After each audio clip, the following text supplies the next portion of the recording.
Ana Lídia Braga tinha apenas 7 anos de idade quando foi vítima de um crime que nunca foi solucionado. Ela foi sequestrada, assassinada e violentada depois de morta. O seu caso chocou o país e todos os suspeitos do caso foram soltos por falta de provas, inclusive o seu irmão.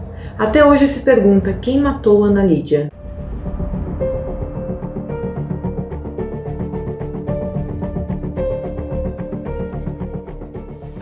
Olá pessoal, eu sou a Giovanna e esse é o canal Caixa de Pandora. Logo no comecinho do vídeo eu vou pedir para não se esquecer de deixar um like no meu vídeo e se inscrever aqui no meu canal, caso você não seja inscrito ainda. Deixa também um comentário com uma sugestão de caso para eu trazer aqui no canal. Fiquem comigo até o final do vídeo e bora pro caso de hoje.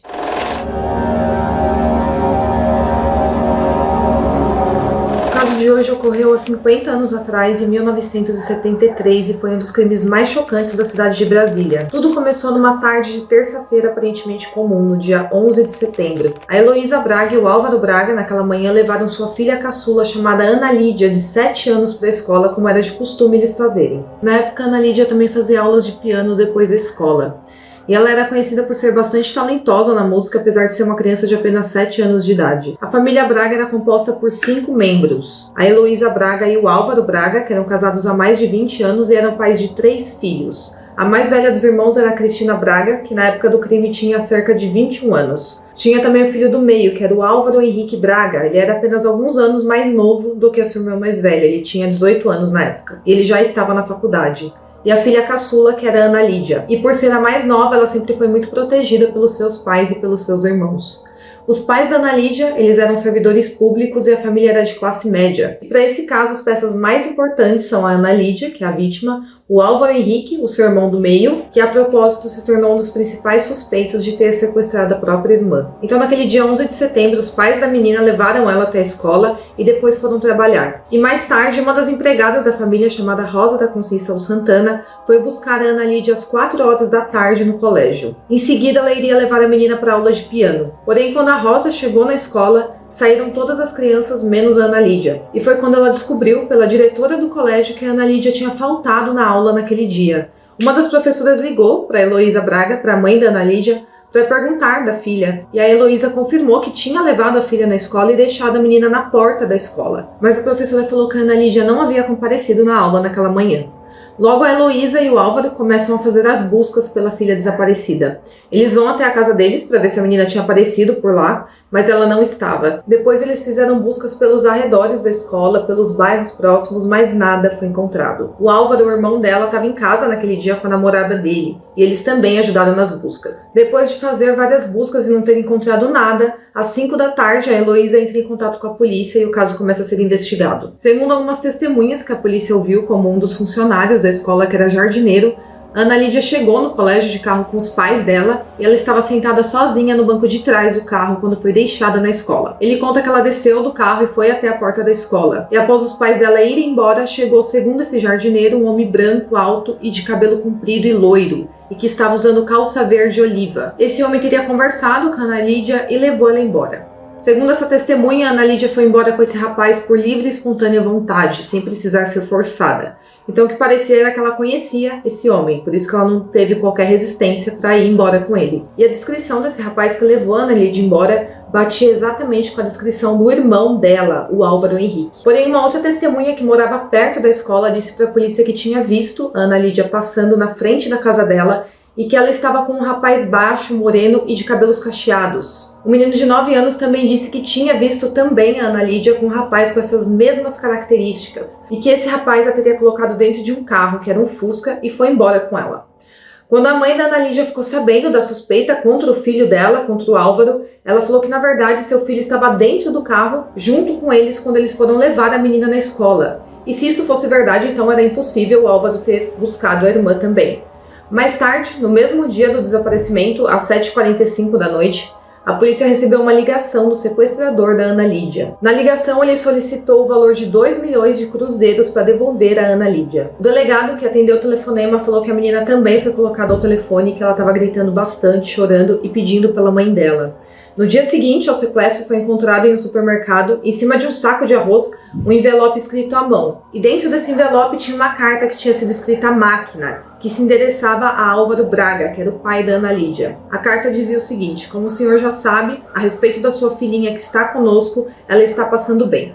Quanto à devolução da menina, em troca queremos 500 mil cruzeiros. Quantia essa que deverá ser entregue às 9 da manhã do dia 14, que seria na sexta-feira daquela mesma semana, no local próximo ao viaduto que atravessa o lago para rumo Sobradinho, não podendo falar com a imprensa ou alguém que possa impedir este encontro, pois caso contrário não terá sua filha de volta. Mas por causa da discrepância, da diferença de valores, a polícia não levou muito em consideração esses pedidos de resgate e acabou que o resgate nunca foi pago. E no fim, aquela carta também não foi considerada de grande importância para a polícia e por isso não foi feita nenhuma perícia na carta e nem coletada impressões digitais que poderiam conter no papel. Ainda no dia seguinte ao sequestro, no dia 12 de setembro, durante buscas realizadas pela polícia e por militares, eles encontraram em um matagal próximo da Faculdade de Brasília, onde o Álvaro Henrique, o irmão da Ana Lídia, estudava, uma boneca Suzy, que a Ana Lídia gostava de brincar e levava todo dia para a escola. E também foram encontrados cadernos dela. Foi então que as buscas se concentraram naquela região. E em menos de 24 horas depois do desaparecimento dela, o corpo da Ana Lídia foi encontrado nesse matagal abandonado em uma cova rasa.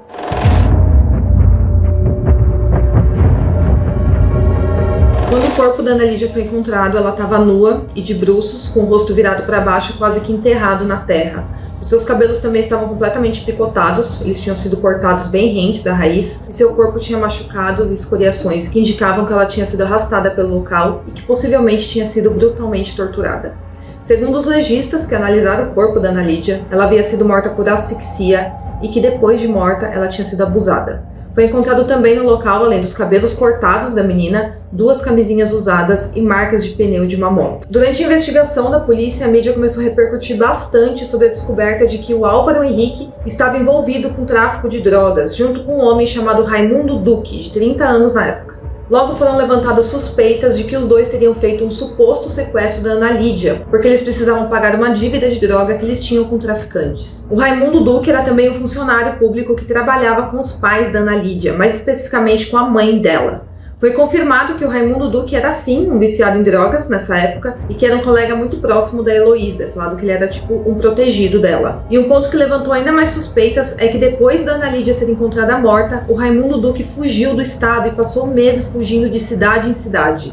É dito que ele ficava pouco tempo em cada local para poder despistar a polícia e também para não ser investigado. Mas no fim ele acabou sendo preso pela Polícia Federal por usar documentos falsos. E quanto ao irmão da Ana Lídia, o Álvaro Henrique, na época da investigação foi falado que pouco tempo antes do sequestro ele tinha pedido dinheiro emprestado ao seu pai e a amigos próximos para pagar por um aborto da sua namorada. Ela estava grávida de 1 mês nessa época. E seus pais sempre disseram que ele estava assim no carro quando a Ana Lídia tinha sido deixada na escola e que em seguida eles teriam levado o filho até o Detran. Então, segundo o Álvaro e os seus pais, ele estava no Detran quando o sequestro da irmã dele tinha ocorrido.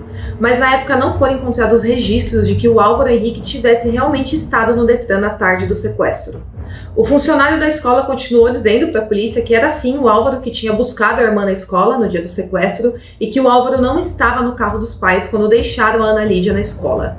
Um menino de 13 anos também testemunhou e disse que viu o carro dos pais da Ana Lídia deixar ela na escola e que realmente não tinha ninguém no banco de trás do carro além da Ana Lídia. Além disso tudo, o Álvaro ele andava de moto e quando o corpo da Ana Lídia foi encontrado tinha marcas de pneus de moto no local. Segundo o advogado de defesa do Álvaro, os pneus da moto que o Álvaro utilizava não batiam com os rastros de pneu que haviam sido encontrados no local do crime. Mas essas informações nunca foram colocadas no processo de investigação e é dito que nunca foi de fato investigadas as marcas encontradas no local do crime. E não se sabe o porquê disso, porque essa seria uma prova muito importante para o caso, para inocentar ou para culpar o Álvaro. E aí, durante a investigação, também apareceu uma mulher chamada Fátima Soares dizendo para a polícia que tinha conhecido o Álvaro Henrique e o Raimundo Duque. Ela disse que muitos dos amigos do Álvaro e do Raimundo eram envolvidos com o uso e com o tráfico de drogas. Foi então que o Eduardo Rezende, conhecido como Rezendinho, filho de um senador, e Alfredo Buzaide Júnior, conhecido como Buzaidinho, filho do ministro da Justiça da época, foram envolvidos no caso, suspeitos de terem matado a Ana Lídia. Eles eram filhos de políticos influentes lá de Brasília e, segundo a Fátima Soares, essa testemunha, o Álvaro Henrique tinha medo do Buzaidinho e era para esse homem chamado Buzaidinho que ele devia dinheiro de droga. Fátima também disse ter sido sequestrada e violentada por Raimundo Duque para que ela desse dinheiro para ele usar drogas. Ela também disse que ele tinha confessado ter matado Ana Lídia nessa ocasião. Ele teria dito para ela que faria com ela o mesmo que aconteceu com Ana Lídia. A polícia disse que a Fátima não foi reconhecida por Álvaro Henrique quando eles foram colocados frente a frente durante as investigações. Depois disso, a Fátima Soares foi embora de Brasília. O Rezendinho e o Buzaidinho, nessa época, foram investigados por tráfico de drogas e também por suposto envolvimento no caso do sequestro da Ana Lídia, mas eles negaram ambos os crimes. Apesar de todos esses suspeitos no caso do crime do assassinato da Ana Lídia, não foi feita nenhuma comparação do material genético deles com o material recolhido das camisinhas que foram encontradas no local do crime. O Álvaro Henrique chegou a ser preso e ficar cerca de 1 ano na cadeia, mas em outubro de 1974, ele e o Raimundo Duque foram inocentados pela justiça por falta de provas contra eles no envolvimento da morte da Ana Lídia. Porém, na verdade, o caso foi muito pouco ou quase nada investigado. Tiveram várias falhas na investigação, como a falta de comprovação de um álibi dos suspeitos no dia do crime. Também não foi tirado o molde das marcas de pneu encontradas na cena do crime para tentar identificar qual era a moto e de quem que era aquela moto. Na época foi feito um retrato falado do homem que foi visto indo embora com a Ana Lídia de frente da escola, mas esse retrato falado não foi juntado no processo. E também não foi investigada a carta que foi deixada para o resgate da menina. Os materiais genéticos encontrados nos preservativos deixados na cena do crime também nunca foram confrontados com o DNA dos suspeitos.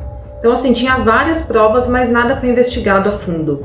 No mesmo ano, em 1974, por ordem da censura da época, o caso foi proibido de ser divulgado pela imprensa, provavelmente por causa do envolvimento dos filhos dos políticos influentes de Brasília. E é dito que, com o passar do tempo, os próprios pais da Ana Lídia perderam o interesse em investigar o caso. O promotor do caso contou que confrontou o pai da Ana Lídia sobre ele não querer mais que a investigação ocorresse, não queria mais que a investigação avançasse. Segundo o promotor, o pai da Ana Lídia não queria que essa investigação avançasse por saber que o filho dele estava envolvido no caso. E é dito que quando o pai da Ana Lídia foi confrontado pelo promotor, ele permaneceu em silêncio, ele não negou e nem afirmou.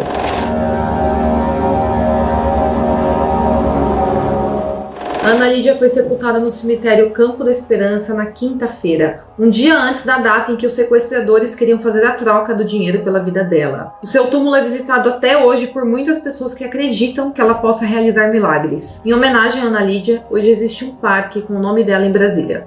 2 anos depois da morte da Ana Lídia, o Alfredo Buzai Júnior morreu em um acidente de carro. Já o Eduardo Rezende tirou a própria vida anos depois. O Raimundo Duque morreu em 2005 por ser alcoólatra. Já o Álvaro Henrique, o principal suspeito e o irmão da vítima, mora com seu pai hoje no interior do Rio de Janeiro. Ambos não comentam mais sobre o crime. Ou então é mais um caso nacional aí muito pouco investigado, com várias provas que não foram investigadas a fundo, e com isso ninguém foi preso pelo crime. Bom, pessoal, então esse é o caso de hoje. Espero muito que vocês tenham gostado do vídeo. Não se esqueça de curtir e de se inscrever aqui no meu canal. Deixa um comentário aqui pra mim falando o que você achou desse caso. Espero muito que vocês tenham gostado e até o próximo caso.